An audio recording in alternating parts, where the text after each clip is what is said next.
Hello दोस्तों ये video आप सभी के लिए बहुत ही ज़्यादा इंपॉर्टेंट है क्योंकि ये वीडियो आपकी नौकरियों के बारे में है, ये वीडियो आपकी सिलेक्शन के बारे में है, ये वीडियो आपके आने वाले फ्यूचर के बारे में है। तो इस वीडियो को जितना हो सके उतना ज़्यादा आप इसको शेयर करें। दोस्तों जैसा आप सभी को पता ही होगा कि हाल ही में गवर्नमेंट की तरफ से एक ऑर्डर आया था, जिस ऑर्डर में ये बताया गया था कि जो रिक्रूटमेंट प्रोसेस होगी उसमें जो सिलेक्शन लिस्ट आएगी, यानी मैं बात कर रहा हूं फाइनल सिलेक्शन लिस्ट की, वो सिलेक्शन लिस्ट में आपको वेटिंग लिस्ट अब देखने को नहीं मिलेगी। तो ये जो वेटिंग लिस्ट का ना आना है, ये कितना बड़ा एक सेटबैक है, कितनी बड़ी एक प्रॉब्लम है, खासकर उन बच्चों के लिए जो कुछ 0.0 समथिंग से रह जाते हैं सिलेक्ट होने से। तो उनके लिए ये कितना बड़ा एक इशू है। तो इसी वेटिंग लिस्ट के बारे में हम बात करेंगे। मैं चाहूंगा कि मेहरबानी करके आप इस वीडियो को जितना हो सके उतना आप इसको शेयर करें, क्योंकि जो वेटिंग लिस्ट है ये एक ऐसी चीज है जिससे आपके चांसेस काफी ज्यादा बढ़ जाते हैं। सिलेक्शन प्रोसेस में आप सिलेक्ट हो सकते हैं अगर सिलेक्शन लिस्ट के बाद एक वेटिंग लिस्ट भी आती है। तो सिलेक्शन में वेटिंग लिस्ट एक अहम रोल अदा करती है। तो दोस्तों आप सभी को पता ही होगा कि कुछ महीने पहले तक जो भी सिलेक्शन लिस्ट आती थी उन सभी सिलेक्शन लिस्ट में एक वेटिंग लिस्ट भी साथ साथ आती थी। लेकिन जब से गवर्नमेंट ने ऑर्डर निकाला कि अब वेटिंग लिस्ट जो है उसको एबॉलिश किया गया है, उसको खत्म किया गया है, उसके बाद जितनी भी सिलेक्शन लिस्ट आई उनमें कोई भी वेटिंग लिस्ट नहीं आई।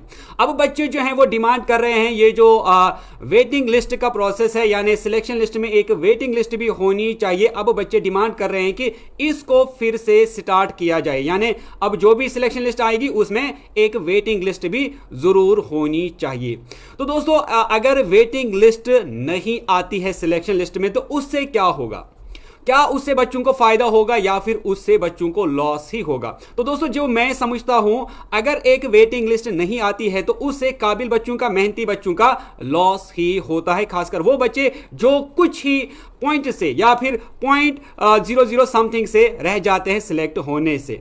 दोस्तों आप सभी को पता ही होगा कि जब एक सिलेक्शन लिस्ट आती है तो सिलेक्शन लिस्ट आने के बाद कुछ ऐसे भी कैंडिडेट्स होते हैं जो ज्वाइन नहीं करते या फिर वो नौकरी नहीं करना चाहते, या उन्होंने एक से ज्यादा पोस्ट्स के लिए कभी अप्लाई किया होता है और वो फिर एक पोस्ट को छोड़ते हैं और दूसरे में ज्वाइन करते हैं। तो कुल मिला के मैं ये कहना चाहूंगा कि जब लास्ट में सिलेक्शन लिस्ट आती है तो उस सिलेक्शन लिस्ट में बहुत सारी वैकेंसी जो है वो खाली रह जाती हैं।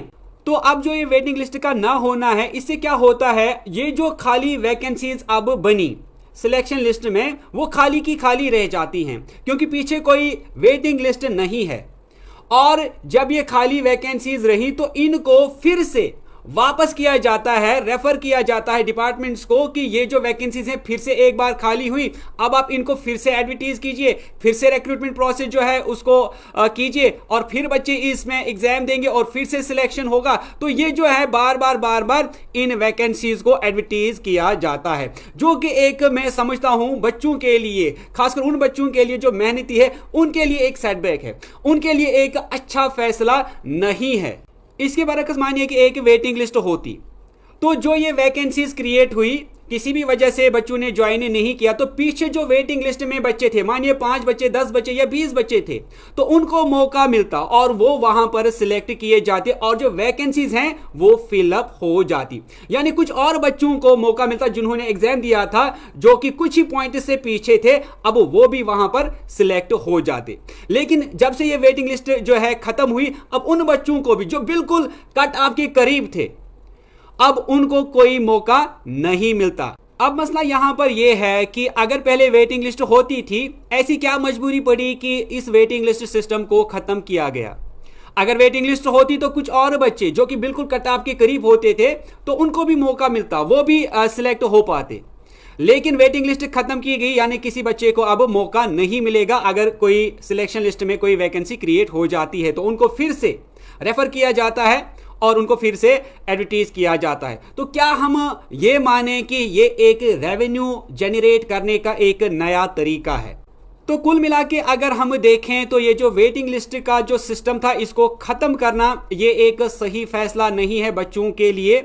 और हमारी तरफ से रिक्वेस्ट रहेगी गवर्नमेंट को कि मेहरबानी करके ये जो वेटिंग लिस्ट का सिस्टम है, वेटिंग लिस्ट का जो तरीका था इसको फिर से रिज्यूम किया जाए, इसको फिर से बहाल किया जाए, ताकि वो बच्चे जो कि बिल्कुल कट ऑफ के करीब हैं उनको मौका मिले और वो सिलेक्ट हो जाएं और उन वैकेंसीज को जो वैकेंट हुई किसी भी वजह से उनको वो फिल करे। दूसरा फायदा इसका ये भी है, जब पोस्ट वैकेंट होती हैं तो जिस डिपार्टमेंट में वो वैकेंसीज निकाली गई थी, जिसके लिए फिर रिक्रूटमेंट प्रोसेस हुआ, सिलेक्शन प्रोसेस हुआ, अगर वो फिर से खाली रही, वो वहां पर फिल नहीं हुई, तो उस डिपार्टमेंट में जो स्टाफ की कमी है वो पाई जाएगी। वहां पर अगेन फिर से जो काम है वो ठीक तरह से नहीं होगा, वहां पर जो वर्कर्स होंगे उन पे वर्क ओवरलोड होगा और डिपार्टमेंट जो है वो फिर से अच्छी तरह से काम नहीं कर पाएगा।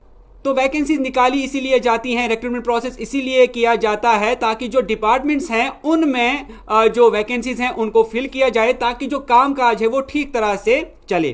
तो जब हम ऐसा करेंगे कि वैकेंसीज को फिल ही नहीं करेंगे तो ऐसे में रिक्रूटमेंट प्रोसेस को करने का क्या फायदा, जब आप फिर से इस प्रोसेस को यानी वैकेंसीज को वैकेंट छोड़ते हैं तो ऐसे में रिक्रूटमेंट प्रोसेस को चलाने का क्या ही फायदा।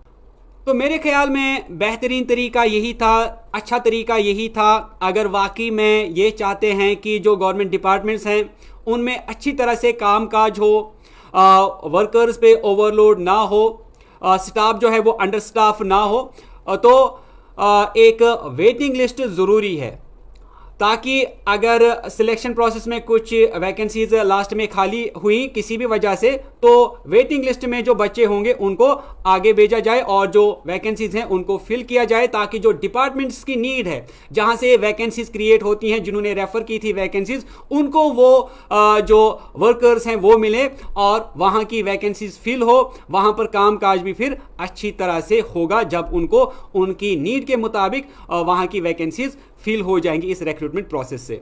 तो दोस्तों आपको क्या लगता है, आप भी हमारे साथ नीचे कमेंट सेक्शन में लिखकर जरूर शेयर करें। ये जो वेटिंग लिस्ट का सिस्टम था, क्या इसको वाकई में रिज्यूम किया जाना चाहिए, फिर से स्टार्ट किया जाना चाहिए, और ये जो वेटिंग लिस्ट खत्म की गई इसके बारे में भी आप क्या सोचते हैं, आप वो भी हमारे साथ जरूर शेयर करें। तो दोस्तों इसी के साथ मैं ये वीडियो को करता हूं एंड। उम्मीद करता हूं कि वीडियो आपको अच्छी लगी होगी। वीडियो अच्छी लगी तो वीडियो को लाइक करने के साथ साथ शेयर जरूर करें।